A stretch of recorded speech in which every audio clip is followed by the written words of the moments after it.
टीवाय BCom semester 5 गुणोत्तर विश्लेषण एक्जाम्पलनी रकम पहला जोईशुं। आरती लिमिटेडना 31/3/19 रोजना पाका सरवैया अने अन्य वधारानी माहिती परथी नीचेना गुणोत्तरो शोधो। અહીં 8 गुणोत्तर शोधवा कह्युं छे। पहलो छे स्टॉक टर्नओवर, बीजो मालिकी गुणोत्तर, त्रीजो चालू गुणोत्तर, चौथो प्रवाही गुणोत्तर, त्यारबाद रोकाયેલી મૂડી પર વળતરનો દર। રોકાયેલી મૂડી પર વળતરનો દર આવે છે એટલે એના માટે આપણને ચોખ્ખો નફો વ્યાજ અને વેરા પહેલાંનો જોઈશે। ત્યારબાદ ઇક્વિટી મૂડી પર વળતરનો દર, ચોખ્ખા નફાનો ગુણોત્તર। ચોખ્ખો નફો આવે છે એટલે એના માટે આપણને વ્યાજ અને વેરા બાદનો ચોખ્ખો નફો જોઈશે। અને લાસ્ટમાં છે લેણદાર ગુણોત્તર। હવે આ ગુણોત્તરો શોધવાના છે એના માટે જે આપણને માહિતી આપવામાં આવી છે એમાં છે પાકું સરવૈયું। તો પાકા સરવૈયામાં જોઈશું तो इक्विटी देवा बाजू पर पहलो आपवामां आव्युं छे शेर मूडी। शेर मूडी में मात्र एक ज शेर मूडी है, इक्विटी शेर मूडी। तो एनी रकम आपवामां आवी छे 4 लाख। त्यारबाद अनामत अने वधारो तो 2 विगत है। सामान्य अनामत 2 लाख है और नफा नुकसान खातुं 1,70,000 है।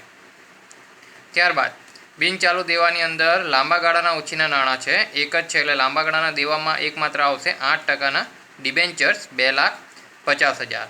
त्यारबाद लांबा गाळानी जोगवाई है ये देवुं नहीं गणाशे, ये जोगवाई गणाशे। तो एमां छे प्रोविडंट फंड 30,000। चालू देवा, चालू देवानी अंदर जोईए तो पहलू है वेपारी देवा, एमां लेणदारो 1 लाख, देवी हुंडीओ 50,000। त्यारबाद अन्य चालू देवा तो आ पण आपणे चालू देवामां ज आवशे, ज्यारे पण चालू गुणोत्तर शोधवानो होय त्यारे चालू देवानी अंदर आ लेवाशे। एमां छे बैंक ओवरड्राफ्ट અને એમાં કહ્યું છે દેના બેંકમાંથી, એટલે કે બેંક ઓવરડ્રાફ્ટ છે પણ એ દેના બેંક જે છે એમાંથી આ ઓવરડ્રાફ્ટ છે 40,000 અને ચૂકવવાના બાકી ખર્ચા છે 10,000। એટલે ચાલુ દેવાની અંદર 4 એન્ટ્રી આવશે અને પાકા સરવાળાનો સરવાળો છે 12,50,000। ઇક્વિટી દેવા સાઈડ પર થઈ ગયું। હવે ત્યારબાદ મિલકત સાઈડ પર જોઈએ तो मिलकत साइड पर आपवामां आव्युं छे बिन चालू मिलकतों। एमां दृश्य मिलकतों कायमी मिलकतों में एमां 2 एंट्री है। जमीन मकान 2,50,000, यंत्रों 1,30,000। एटले कायमी मिलकतों में 2 आवशे। त्यारबाद अन्य बिन चालू मिलकतों, अन्य बिन चालू मिलकतों एटले कि बीजी रीतना कहीए तो अवास्तविक मिलकतों, एमां एक ज एंट्री है डिबेन्चर वटाव 5,000। चालू मिलकतों, चालू मिलकतों में चालू रोकाणों आपवामां आवे छे, काम चलाऊ रोकाणों 2,70,000 एटले चालू मिलकत में एंट्री आवशे। बीजू स्टॉक आवशे 1,75,000, देवादार आवशे 2 लाख, लेणी हुंडी 50,000, रोकड़ अने रोकड़ समान सिलक एमां रोकड़ सिलक पण आवशे 20,000, बैंक ऑफ बरोड़ा में सिलक एटले कि बीजी रीतना कहीए तो बैंक सिलक जे आवती हती ते 40,000। अन्य चालू मिलकतों तो एमां अगाउथी चूकवेल खर्च 30,000 अने अगाउथी चूकवेल आवकवेरो 80,000। एटले बीजी रीतना कहीए तो चालू मिलकतोनी अंदर आ बधी एंट्रीओ आवशे। એટલે ચાલુ મિલકત જ્યારે ચાલુ ગુણોત્તર શોધવાનો આવશે ત્યારે ચાલુ મિલકતની અંદર આ બધી એન્ટ્રીઓનો સરવાળો કરીને આપણે ચાલુ મિલકત શોધવાની રહેશે। અને પાકા સરનો સરવાળો મિલકત સાઈડનો પણ 12,50,000। તો આ હતી પાકા સરવૈયાની વિગતો। હવે વધારાની જે માહિતી આપવામાં આવી છે એ જોઈએ। તો વધારાની માહિતીમાં પહેલું છે રોકડ વેચાણ कुल वेचाणना 20% है। एटले बीजी रीतना कहे तो रोकड़ वेचाण जो 20% है तो उधार वेचाण ए 80% थशे। त्यारबाद 1/4/18 रोज स्टॉक एटले कि बीजी रीतना कहे तो शरूआतनो स्टॉक जे आपवामां आव्यो छे, आपणुं जे पाकुं सरवैयुं जे छे ए छे 31/3/19 नुं छे। माटे अहीं जे आपणे आ स्टॉक आपवामां आव्यो छे 1/4/18 नो ए शरूआतनो स्टॉक थशे। पाका सरवैयामां जे आपवामां आवे छे ए आखानो स्टॉक थशे અને એના આધારે આપણને સરેરાશ સ્ટોક મળશે। ત્યારબાદ દેવાદાર ગુણોત્તર, અહીં દેવાદાર ગુણોત્તર આપવામાં આવ્યો છે એટલે આપણે જે આ વિગતો શોધવાની થશે તે આ દેવાદાર ગુણોત્તર ઉપરથી આપણને બાકીની ડિટેલ્સ મળશે। તો દેવાદાર ગુણોત્તર છે 90 દિવસનો। વર્ષના દિવસો પણ આપવામાં આવે છે 360, એટલે 360 દિવસના આધારે આપણે ગણતરી કરવામાં આવી છે દેવાદાર ગુણોત્તરની। કાચો નફો વેચાણના 60% છે। तो काचो नफो वेचाणना 40% है। एनो अर्थ एवं थाय कि वेचेल मालनी पड़तरनुं सूत्र जो याद होय तो वेचाण माइनस काचो नफो। तो वेचाणना 40% काचो नफो है तो 60% जे छे ए आपणुं वेचेल मालनी पड़तर गणाशे। अथवा वेचाण ज्यारे मळशे तो एना आधारे आपणे काचो नफो मळे અને વેચાણમાંથી કાચો નફો બાદ કરીને પણ મળી જશે। ત્યારબાદ ચોખ્ખો નફો વ્યાજ અને કરવેરા પહેલાંનો અહીં આપવામાં આવ્યો છે 2,50,000। આપણને જ્યાં જરૂર હોય રોકાયેલી મૂડી પર વળતરનો દર એમાં આપણને આ જરૂર પડતો હોય છે અને બાકીનામાં આપણને વેરા બાદનો જોઈતો હોય છે। તો અહીં વ્યાજ અને વેરા પહેલાંનો આપવામાં આવ્યો છે, એમાંથી વ્યાજ અને આ 50% કરવેરો બાદ કરશું એટલે આપણને ચોખ્ખો નફો વ્યાજ અને વેરા બાદનો મળશે। તો આટલી આપણને ડિટેલ્સ આપવામાં આવી છે। તો હવે આપણે શરૂઆત કરીએ ગણતરીની। પહેલો ગુણોત્તર જે આપણને શોધવા કયો છે એ છે સ્ટોક ગુણોત્તર। તો એનું સૂત્ર છે વેચેલ માલની પડતર ભાગ્યા સરેરાશ સ્ટોક। હવે આના માટેની ડિટેલ આપણી પાસે નથી, વેચેલ માલની પડતર પણ નથી અને સરેરાશ સ્ટોક પણ નથી, પણ એ મળી શકશે। તો એના માટે પહેલી વિગત જે આપણે શોધવાની છે એ છે વેચેલ માલની પડતર। તો આપણને જે વિગતો આપવામાં આવી છે વધારાની વિગતો જે છે એમાં એક ગુણોત્તર આપવામાં આવ્યો છે દેવાદાર ગુણોત્તર। બીજી કોઈ એવી માહિતી નથી કે એના પરથી આપણે સ્ટાર્ટ કરી શકીએ। એક દેવાદાર ગુણોત્તર છે, તો એના આધારે આપણે કોઈ જે વિગતો મળતી હોય તો એ આપણે શોધશું। તો ગણતરીમાં દેવાદાર ગુણોત્તર તેનું સૂત્ર છે દેવાદાર પ્લસ લેણી હુંડી ભાગ્યા ઉધાર વેચાણ ગુણ્યા 360 દિવસ। આ આપણને વિગતમાં આપવામાં આવ્યા છે 360 દિવસ। દેવાદાર ગુણોત્તર આપવામાં આવ્યો છે 90 દિવસ। દેવાદાર પાકા સરવાયામાં આપવામાં આવ્યા છે 2 લાખ। લેણી હુંડી પણ પાકા સરવાયામાં આપવામાં આવી છે 50,000। ઉધાર વેચાણ નથી તો આપણે એ શોધીએ ઉધાર વેચાણ ગુણ્યા 360। એટલે આ જે ડિટેલ્સ મૂકી છે એના ઉપરથી આપણને ઉધાર વેચાણ મળશે। તો હવે ઉધાર વેચાણ અહીંયા ભાગાકારમાં છે, ડાબી બાજુ જશે તો અંશમાં આવશે, એટલે ઉધાર વેચાણ બરાબર 2,50,000 અંશનો સરવાળો અહીં ગુણાકારમાં છે, બીજી બાજુ આવશે તો ભાગાકારમાં ગુણ્યા 90 ગુણ્યા 360 એટલે ઉધાર વેચાણ બરાબર આવશે 10 લાખ। એટલે અહીંયા આપણને ઉધાર વેચાણ મળી ગયું છે।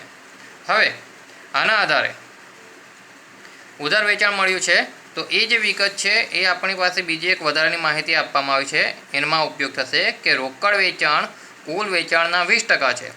એટલે કુલ ટોટલ 100 વેચાણ હોય એમાંથી 20% રોકડ છે, તો બાકીનું 80% એ શું છે તો ઉધાર છે। તો એ વાક્યનો અહીં ઉપયોગ થશે કે રોકડ વેચાણ કુલ વેચાણના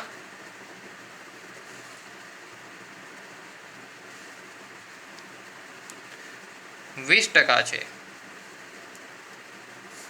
માટે ઉધાર વેચાણ બરાબર 80%।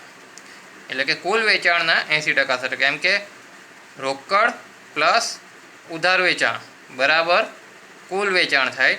તો રોકડ 20 છે, ઉધાર 80 હશે તો આપણે 100% વેચાણ થશે બરાબર। તો હવે આપણી પાસે ઉધાર વેચાણ છે, તો ઉધાર વેચાણના આધારે આપણે કુલ વેચાણ 100 શોધી શકશું। આપણી પાસે 80 છે તો 80ના આધારે આપણે 100, કારણ કે અહીંયા આપણે ઉપર ઉધાર વેચાણ શોધ્યું છે, તો ઉધાર વેચાણ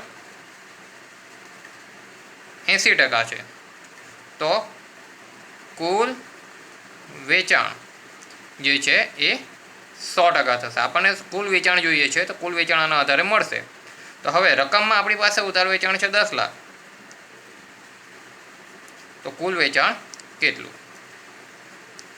10 લાખ ભાગ્યા 80 ગુણ્યા 100 ભાગ્યા 1 એટલે આવશે 12,50,000। એ આપણું કહેવાશે કુલ વેચાણ। એટલે અહીંયા આપણને કુલ વેચાણ મળી ગયું છે. આપણો ટાર્ગેટ છે વેચેલ માલની પડતર. તો હવે વેચેલ માલની પડતર જોઈતી હોય તો વેચાણમાંથી કાચો નફો બાદ કરીએ તો આપણને વેચેલ માલની પડતર મળે. તો એના પછીની જે ગણતરી આવશે આપણી એ છે કાચો નફો. તો કાચા નફા માટે આપણને એક વાક્ય અંદર આપવામાં આવ્યું છે કે કાચો નફો વેચાણના 40% છે. એટલે કાચો નફો વેચાણના 40%. તો વેચાણ આપણી પાસે છે 12,50,000, એના 40% કરશું એટલે કાચો નફો મળશે. તો કાચો નફો આવશે 5 લાખ. હવે વેચેલ માલની પડતર બરાબર વેચાણ માઇનસ કાચો નફો.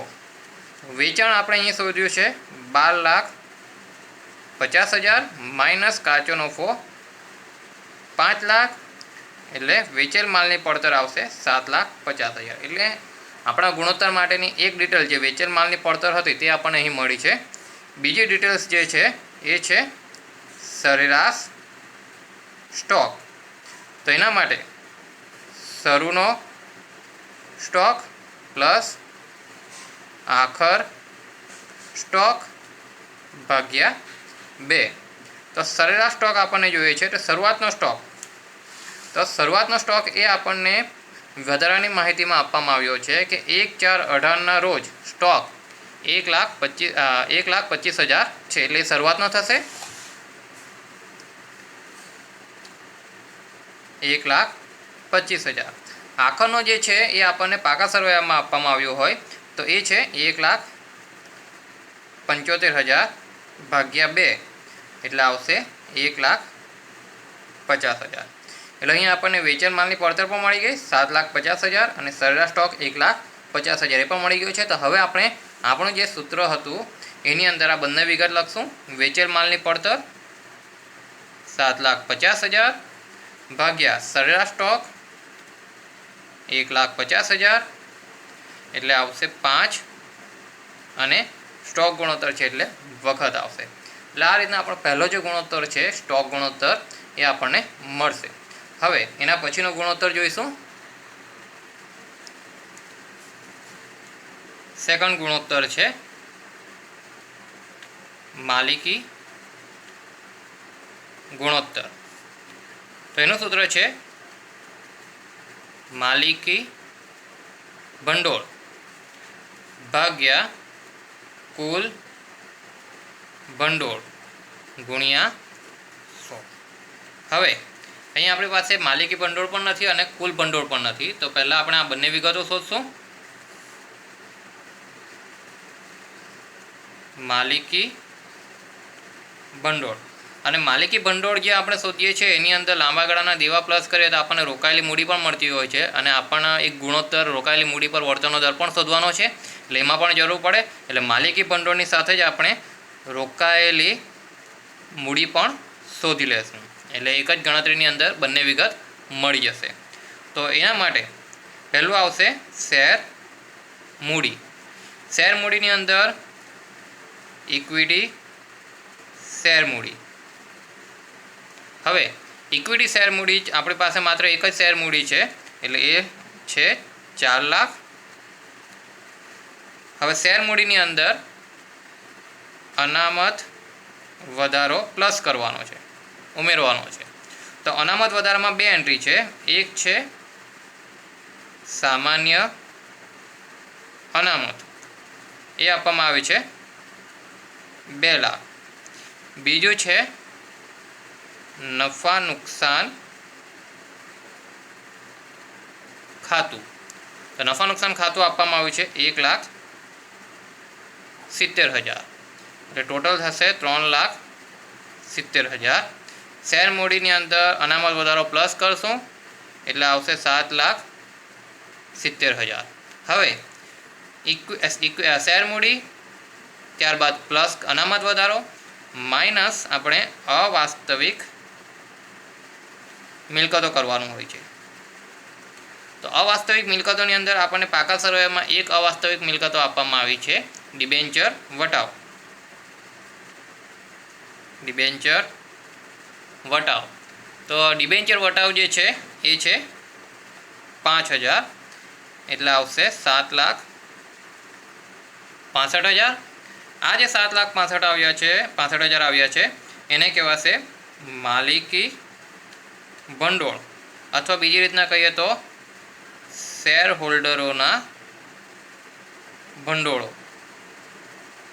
હવે આ જે આપણને જોઈતું હતું માલિકી ભંડોળ એ મળી ગયું છે, પણ આપણે સાથે એની રોકાયેલી મૂડી પણ શોધવાની છે. તો એની અંદર પ્લસ લાંબા ગાળાના દેવા.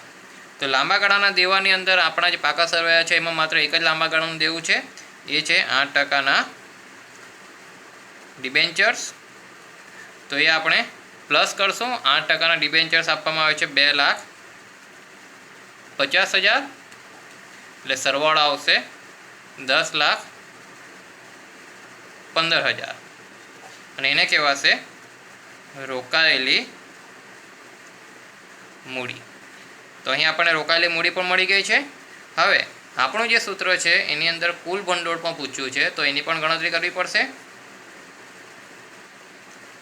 કુલ ભંડોળ. તો કુલ ભંડોળ શોધવા માટે પાકા સરવૈયાનો સરવાળો માઇનસ અવાસ્તવિક મિલકતો. તો પાકા સરવૈયાનો જે સરવાળો છે એ આપવામાં આવ્યો છે 12,50,000 માઇનસ અવાસ્તવિક મિલકતો જે છે એ છે 5,000, એટલે આવશે 12,45,000. તો અહીંયા આપણને બંને વિગત મળી ગઈ છે. એક છે માલિકી ભંડોળ અને બીજું કુલ ભંડોળ. તો સૂત્રમાં લખશું. માલિકી ભંડોળ જે છે એ છે 7,65,000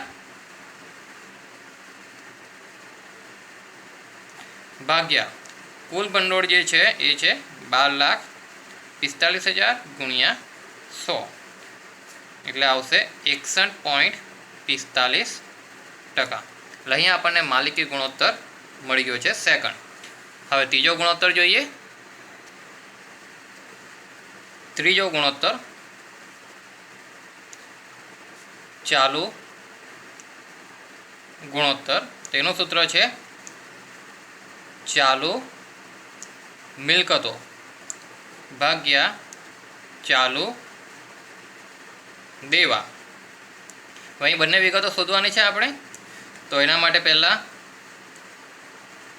ચાલુ મિલકતો શોધીએ.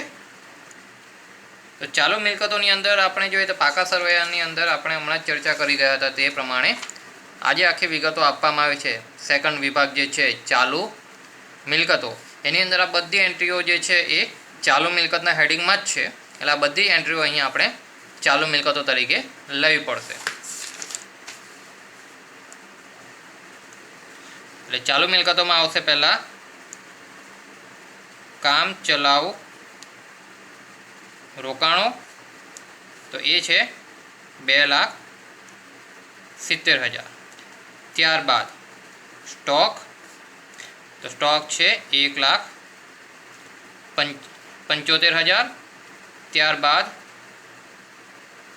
દેવાદારો. તો એ આપવામાં આવે છે 2,00,000. લેણી હુંડી 50,000. રોકડ શિલ્લક એ છે 20,000. બેંક ઓફ બરોડામાં શિલ્લક, એટલે બીજી રીતના કહીએ તો બેંક શિલ્લક છે, તો બેંક શિલ્લક આપવામાં આવ્યું છે 40,000. ત્યારબાદ અગાઉથી ચૂકવેલ ખર્ચા, એ પણ ચાલુ મિલકત જ કહેવાશે, 30,000. ત્યારબાદ અગાઉથી ચૂકવેલ આવક વેરો, તો એ આપવામાં આવે છે 80,000. આ બધાનો સરવાળો થશે 8,65,000. તો આ આપણી કહેવાશે ચાલુ મિલકતો. એની સાથે આપણને ચાલુ દેવા પણ જોઈએ છે, તેની ગણતરી પણ સાથે કરીએ. ચાલુ દેવા. તો ચાલુ દેવાની અંદર આપણે પાકા સરવૈયાની અંદર બતાવવામાં આવ્યું હતું।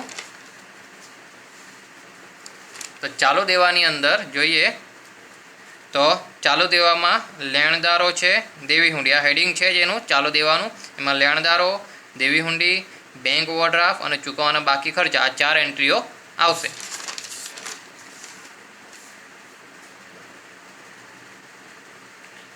તો પહેલું છે અંદર લેણદારો। લેણદારો છે 1 લાખ, ત્યારબાદ દેવી હુંડી 50,000, બેંક ઓવરડ્રાફ્ટ, બેંક ઓવરડ્રાફ્ટ દેના બેંકનો છે તો એ છે 40,000, ચૂકવવાના બાકી ખર્ચા તો એ છે 10,000 અને એનો સરવાળો આવશે 2 લાખ। એટલે આપણા ગુણોત્તર માટેની જે જરૂરિયાત હતી ચાલુ મિલકતો અને ચાલુ દેવા એ બંને મળી ગયા છે। તો હવે સૂત્રમાં લખશું 8,65,000 ભાગ્યા દેવા છે 2 લાખ એટલે આવશે 4.33 અને ચાલુ ગુણોત્તર છે એટલે એને જેમ 1 લખાશે એટલે કે 1 દેવાની સામે 4.33 મિલકતો છે। એટલે આ થયો આપણો ત્રીજો ગુણોત્તર। હવે ચોથો ગુણોત્તર જોઈએ, એની સાથે રિલેટેડ જ છે, પ્રવાહી ગુણોત્તર। તો પ્રવાહી ગુણોત્તરનું સૂત્ર છે પ્રવાહી મિલકતો ભાગ્યા ચાલુ દેવા। હવે ચાલુ દેવા તો અહીંયા આપણે શોધ્યા જ છે, એક પ્રવાહી મિલકતો આપણે શોધવાની રહેશે। તો પ્રવાહી મિલકતો, તો પ્રવાહી મિલકતોનું સૂત્ર છે ચાલુ મિલકતો, જે આપણે ઉપર શોધી છે તે જ, માઇનસ એમાંથી સ્ટોક કરવાનો હોય છે, સ્ટોક બાદ કરવાનો રહેશે। તો ચાલુ મિલકતો અહીંયા આપણે શોધી હતી 8,65,000 માઇનસ એમાં જે સ્ટોક છે આપણો આખાનો સ્ટોક 1,75,000 એ બાદ કરવાનો રહેશે એટલે આવશે 6,90,000। એટલે અહીંયા આપણાથી લખાશે પ્રવાહી મિલકતોનો જે છે ઉપર પ્રવાહી ગુણોત્તરમાં પ્રવાહી મિલકતો એ લખાશે 6,90,000 ભાગ્યા ચાલુ દેવા અહીંયા આપણે ઉપરના ગુણોત્તરમાં શોધ્યા હતા એ જ લખાશે 2 લાખ એટલે આવશે 3.45 અને એને પણ જેમ 1 લખાશે એટલે ચાલુ દેવાના પ્રમાણમાં પ્રવાહી મિલકતો છે 3.45। એટલે અહીંયા આપણો આ ચોથો ગુણોત્તર પણ થઈ ગયો। હવે એના પછીનો ગુણોત્તર જોઈશું, પાંચમો ગુણોત્તર રોકાયેલી મૂડી પર વળતરનો દર બરાબર એનું સૂત્ર છે ચોખ્ખો નફો। પણ અહીં જે લેવાનો હોય છે ચોખ્ખો નફો એ વ્યાજ વેરા પહેલાંનો આવશે। ચોખ્ખો નફો તો લેવાનો જ છે પણ વ્યાજ અને વેરા પહેલાંનો ભાગ્યા રોકાયેલી મૂડી ગુણ્યા 100। હવે ચોખ્ખો નફો વ્યાજ અને વેરા પહેલાંનો, તો આપણને જે વિગતો આપવામાં આવી હતી એ વિગતોમાં ચોખ્ખો નફો આપવામાં આવ્યો હતો 5 નંબરની વધારાની માહિતીમાં। ચોખ્ખો નફો વ્યાજ અને કરવેરા પહેલાંનો જ આપવામાં આવ્યો છે 2,50,000 એટલે આપણે એને અલગથી ગણતરી કરવાની રહેશે નહીં, વિગતમાં આપવામાં આવ્યો છે। ચોખ્ખો નફો વ્યાજ વેરા પહેલાંનો 2,50,000। ત્યારબાદ રોકાયેલી મૂડી છે, તો રોકાયેલી મૂડી આપણે અહીં શોધી હતી સેકન્ડ ગુણોત્તર માલિકી ગુણોત્તરમાં રોકાયેલી મૂડી 10,15,000 તો એનો ઉપયોગ થશે અહીં 10,15,000 ગુણ્યા 100 એટલે રોકાયેલી મૂડી પર વળતરનો દર જે છે એ આવશે 24.63%। એટલે આપણને આ પાંચમો ગુણોત્તર પણ મળી ગયો છે। તો હવે એના પછીનો જે ગુણોત્તર છે એ છે 6 નંબરનો, ઇક્વિટી મૂડી પર વળતરનો દર। હવે એનું સૂત્ર છે ચોખ્ખો નફો, પણ એ કયો લેવાનો, તો વ્યાજ વેરા બાદનો લેવાનો હોય છે। એમાંથી પ્રેફરન્સ શેર ડિવિડન્ડ જે છે એ બાદ કરવાનું હોય છે અને ઇક્વિટી શેર મૂડી પર છે એટલે છેદમાં લખાશે ઇક્વિટી શેર મૂડી ગુણ્યા 100. હવે ચોખ્ખો નફો વ્યાજ અને વેરા બાદનો જોઈએ છે આપણને, પણ એ આપણી પાસે નથી. આપણી પાસે વ્યાજ અને વેરા પહેલાંનો છે, તો આપણે એ શોધવો પડશે. તો એના માટે ગણતરી કરશું.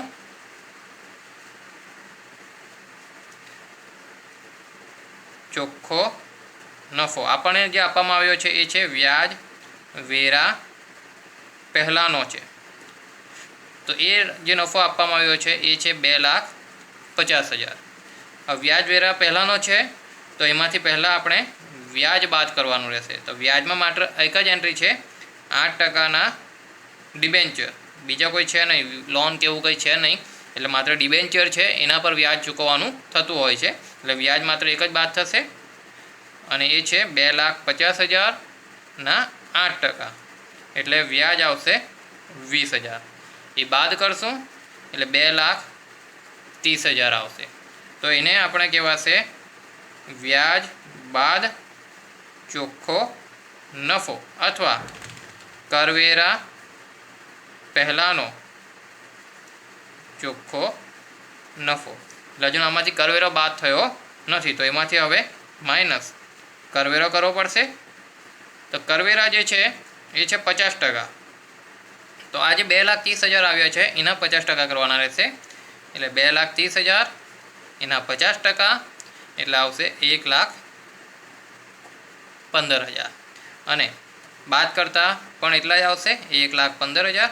અને આ જે રકમ આવી છે એને આપણા કહેવાશે ચોખ્ખો નફો, પણ એ કહેવાશે આ વ્યાજ અને વેરા બાદનો. એટલે આપણને જે જરૂર હતી વિગત એ મળી ગઈ છે વ્યાજ અને વેરા બાદનો. તો એ આવશે 1,15,000. હવે સૂત્રની અંદર એવું છે કે માઇનસ પ્રેફરન્સ શેર ડિવિડન્ડ. તો આપણે જે પાકા સર્વે છે એમાં પ્રેફરન્સ શેર મૂડી છે નહીં, માત્ર ઇક્વિટી શેર મૂડી એક જ છે. એટલે પ્રેફરન્સ શેર મૂડી નથી, તો એના માટે 0. ઇક્વિટી શેર મૂડી, તો ઇક્વિટી શેર મૂડી આપવામાં આવી છે 4 લાખ ગુણ્યા 100 એટલે આવશે 28.75%. એટલે કે 1,15,000 ભાગ્યા 4 લાખ ગુણ્યા 100 કરશું એટલે આવશે 28.75. તો અહીંયા આપણો આ છઠ્ઠો ગુણોત્તર મળી ગયો છે. હવે આપણે સાતમો ગુણોત્તર જોઈશું. તો સાતમો ગુણોત્તર છે ચોખ્ખા નફાનો ગુણોત્તર. તો ચોખ્ખા નફાનો જે ગુણોત્તર છે એનું સૂત્ર છે ચોખ્ખો નફો, પણ એ કયો લેવાશે તો વ્યાજ વેરા બાદનો લેવાશે ભાગ્યા વેચાણ ગુણ્યા 100. તો ચોખ્ખો નફો વ્યાજ અને વેરા બાદનો તો અહીં આપણે શોધ્યો છે 1,15,000. વેચાણ એ આપણે શરૂઆતમાં શોધ્યું હતું ગણતરીની અંદર 12,50,000 ગુણ્યા 100 એટલે આવશે 9.2%. તો અહીંયા આપણને સાતમો ગુણોત્તર પણ મળી ગયો. આ એક્ઝામ્પલમાં 8 ગુણોત્તર ટોટલ છે. એટલે 8મો ગુણોત્તર જે પૂછવામાં આવ્યો છે એ છે લેણદાર ગુણોત્તર. લેણદાર ગુણોત્તરનું સૂત્ર છે લેણદાર પ્લસ દેવી હુંડી ભાગ્યા ઉધાર ખરીદી ગુણ્યા 360 દિવસ. હવે આ દિવસ જે છે એ આપણને સીધે સીધા લેણદાર ગુણોત્તર સાથે આપવામાં આવ્યા નથી, પરંતુ દેવાદાર ગુણોત્તર સાથે આપણને 360 દિવસ આપવામાં આવ્યા હતા. એટલે અહીંયા આપણે 360 દિવસ લીધા છે. હવે આ લેણદાર અને દેવી હુંડી એ પાકા સર્વેમાં આપવામાં આવ્યા છે, એટલે એ વિગત પહેલાં લખી લેશું. તો લેણદાર જે છે એ છે 1 લાખ પ્લસ દેવી હુંડી 50,000, ઉધાર ખરીદી એ આપણી પાસે નથી ગુણ્યા 360. તો હવે ઉધાર ખરીદી નથી તો આપણે મળશે કઈ રીતના, તો વિગતો જો જોઈએ આપણે વિગતની અંદર કોઈ જગ્યા પર આપણને ખરીદી સીધી મળે અથવા બીજું કોઈ રીતના મળે એવું કંઈ છે નહીં, કંઈ અહીં વેચાણ છે, અહીં શરૂઆતનો સ્ટોક આપવામાં આવ્યો છે અને અહીં પેલા 360 દિવસો જે હતા એ આપવામાં આવ્યા છે. અહીં શરૂઆતનો સ્ટોક છે, ત્યારબાદ પાકા શેરમાં આખાનો સ્ટોક છે, કાચો નફો અને વેચાણ પણ આપણી પાસે છે, પણ ખરીદી માટે સીધું આપવામાં આવ્યું નથી. તો કઈ રીતના મળી શકે? તો એના માટે આપણી પાસે એક રસ્તો એ છે કે વેપાર ખાતું બનાવીએ. તો વેપાર ખાતાની અંદર જે વિગતો ભરીએ છીએ આપણે, જે ખૂટતી વિગત છે એના આધારે આપણે મળી શકે. તો આપણે વેપાર ખાતું જોઈએ.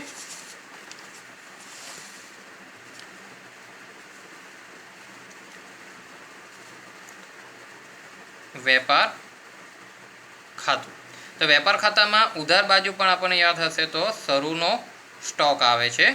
તો એ શરૂનો સ્ટોક આપણી પાસે છે 1,25,000. ત્યારબાદ બીજું આવે છે ખરીદી. તો આપણે ખરીદી શોધવાની છે. ત્યારબાદ બીજું આવે છે ઉધાર સાઈડ પર કાચો નફો. જો પાકા સર્વેની જગ્યા પર અલગ અલગ ખર્ચાઓ બધા આપવામાં આવ્યો હોય તો ખરીદીને લગતા જો કોઈ ખર્ચ હોય તો તે અહીં દર્શાવવાનો રહેશે. હવે અહીં છે કાચો નફો. તો કાચો નફો જે છે એ છે 5 લાખ. જમા સાઈડ પર વેચાણ એ આપવામાં આવ્યું છે 12,50,000. ત્યારબાદ આખર સ્ટોક એ પણ આપવામાં આવ્યો છે 1,75,000. એટલે અહીં આપણે ઉધાર બાજુ પર 3 વિગતો છે અને જમા સાઈડ પર માત્ર 2 જ વિગતો આવશે વેપાર ખાતાની અંદર. નોર્મલી આ રીતના વિગતો આવતી હોય છે. તો હવે આપણે જોઈશું તો જમા સાઈડ પર જે છે એનો સરવાળો આવશે 14,25,000. જે આપણે ઉધાર સાઈડ પર બી લખશું 14,25,000. હવે ઉધાર બાજુ પર જોઈશું તો અહીં એક પ્રશ્નાર્થ ચિહ્ન આવ્યો છે.